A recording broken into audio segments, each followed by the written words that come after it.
Hi guys, welcome back to my YouTube channel. And आज मेरा sectional है QA का। And I am really scared for the sectional because QA तुम देख सकते हो मेरा इतना अच्छा स्कोर नहीं आ रहा है। It's around 23, 25, 27 which is like low, क्योंकि सर ने जो कहा है वो ये है कि तुम्हारे क्वान्टिटेटिव एप्टीट्यूड में 30 इज़ अ बेंचमार्क। मैंने पहले भी बोला है, तो अगर तुम्हारे 30 से कम आ रहा है दैट मीन्स तुम्हें प्रैक्टिस की ज़रूरत है। 30 इज़ अ गुड, मतलब बेंचमार्क है, इससे कम तो नहीं आने चाहिए, 30 तो आने ही चाहिए।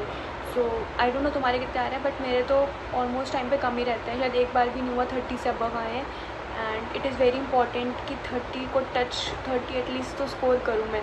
सो आज क्वांट्स का सेक्शनल है and I am very scared. और मेरा यही है यार कि मैं अरिथमेटिक वगैरह मेरे को आता है, टाइम स्पीड, टाइम वर्क वगैरह सब कुछ आता है, बट वो क्वेश्चंस इतने लेंथी होते हैं कि ऐसे होता है ना कि सर ने बोल रखा है कि ये कुछ राउंड 1 क्वेश्चंस होते हैं, कुछ राउंड 2, कुछ राउंड 3। मेरा ये होता है कि राउंड 1 फिनिश होता है और टाइम अप हो जाता है, सो राउंड 2 के लिए टाइम ही नहीं मिलता है। अरिथमेटिक वगैरह क्वेश्चंस थोड़े लेंथी होते हैं कंपैरेटिवली, और मतलब जो मेथड से मुझे आता है वो थोड़े लॉन्ग होते हैं। So I think time is issue. तो आज मैंने ज्योमेट्री के फॉर्मूलेज रिवाइज़ किए हैं। मैंने सोचा है कि 1 या 2 मिनट ज़रूर दूंगी, अगर कोई ज्योमेट्री का क्वेश्चन होगा हो सकता है शायद मुझसे हो जाए, एंड इट विल टेक कम टाइम।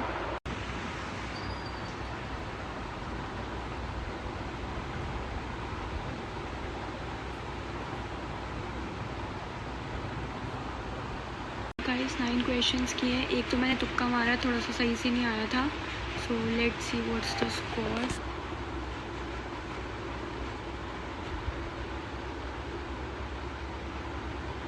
अच्छा, वो एक जो इनका किया था वो गलत ही है। सो गाइस मैंने अपना सेक्शनल दे दिया है क्वांट्स का, एंड जो मैंने तुक्का मारा था वो मेरा सही था, ठीक है। और जो क्वेश्चन मेरा गलत हुआ है, तुम मानोगे नहीं, इतनी फालतू बेवकूफ़ी थी। उसमें एक वैल्यू पूछा था जो डिवाइडेड बाय 7 है, तो मैंने जो आंसर है वो डिवाइड बाय 7 करके लिख दिया, जबकि लिखना ये था कि जो वैल्यू जो आई थी ना प्रॉपर, बस वो लिखनी थी। उसकी जगह मैंने जो डिवाइड बाय 7 वाला है वो भी लिख दिया। मतलब तुम अगर मेरी वीडियोस देखो तो तुम्हें पता है इतनी ज़्यादा क्वांटिटेटिव एप्टीट्यूड में मैं सिली मिस्टेक्स और भी चीज़ों में सिली मिस्टेक्स इतनी होती है। सर ने सही कहा था कि you have to increase your number of attempts because accuracy तुम कितनी भी कोशिश कर लो कैन नॉट बी 100%। एंड मैंने जब लास्ट ईयर भी दिया था तो आई थिंक मैंने आई थिंक 10 to 12 क्वेश्चंस किए थे, और एक दो क्वेश्चन सिर्फ छोटी मोटी बेवकूफ़ी की वजह से गलत किए थे। मैंने सोचा था कि आज ज्योमेट्री के क्वेश्चंस आएंगे तो वो करूँगी, और इस पेपर में ज्योमेट्री का क्वेश्चन आया एक, जो ऑब्वियसली मुझसे नहीं हुआ। मैंने उसमें शायद कुछ सेकंड पढ़ा था और बाकी मैंने उसको छोड़ दिया। उसके अलावा उसमें नंबर सिस्टम के क्वेश्चंस आए थे जो मेरे से हो गए थे। So I am proud of myself कि अभी नंबर सिस्टम पढ़ा है, ये भी हो सकता है इसलिए।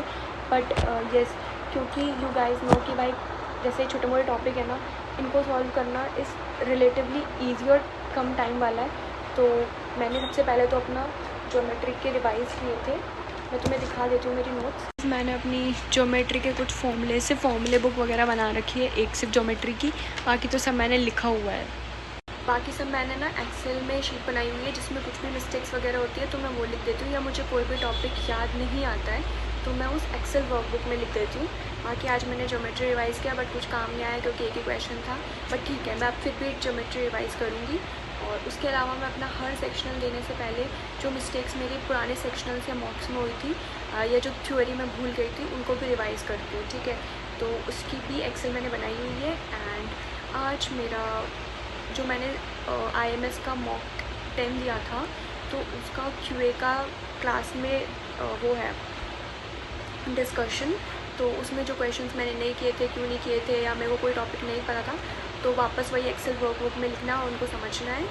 सो या, एंड उसके अलावा आज मैंने क्या किया, let's so giving me today's update. मैंने किया है LRDI का 63 मिसलेनियस टेस्ट किए थे। DILR लास्ट ईयर पजल्स में किए थे, वो मैं कल और परसों करूँगी क्योंकि कुछ ही बचे हुए हैं, तो मैं सोच रही हूँ कि कल परसों मॉक देने से पहले करूँ।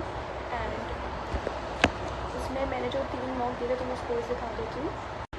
सो फर्स्ट वाले में तो मेरे को फुल आए थे, सेकंड वाले में एक क्वेश्चन गलत हो गया था, एंड ये वाला तो मुझसे बना ही नहीं। सो गाइस, मैं जब मिसलेनियस टेस्ट यानी कि जो मेरी कोचिंग के थ्रू प्रोवाइडेड क्वेश्चंस हैं, सेट्स हैं, जब मैं वो करती हूँ ना तो मेरे से 15-20 मिनट में हो जाते हैं। बट जो पास्ट ईयर पजल्स होते हैं ना वो नहीं होते हैं यार। पता नहीं मुझे क्या करना चाहिए। अगर तुम्हारे पास कुछ सजेशंस हैं तो मुझे प्लीज़ कमेंट्स में बताना।